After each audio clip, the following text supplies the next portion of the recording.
Bonjour, aujourd'hui on va continuer donc le cours sur le piquage en voyant plus spécifiquement ce qu'on appelle le piquage de la pollen. Alors qu'est-ce que c'est la pollen? Eh bien, il arrive que lorsqu'on commande du bois ou lorsqu'on a travaillé du bois, une des faces soit pas tout à fait conforme à ce qu'on attendait. C'est-à-dire, comme vous voyez ici, elle est légèrement en biais. Alors on peut avoir du gras ou du maigre. Le maigre, c'est dans le cas que j'ai illustré ici, c'est lorsque une des faces a une dimension légèrement inférieure à ce qui était prévu. Ici, notre entrée devait faire 15 cm de large.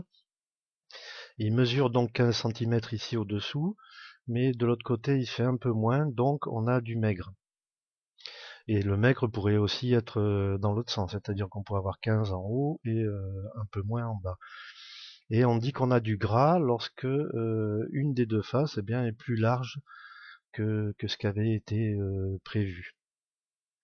Et dans ces cas-là, donc, on a une forme de piquage un peu particulière, puisque notre arbalétrier venant sur notre entrée ici, son arasement sera biais.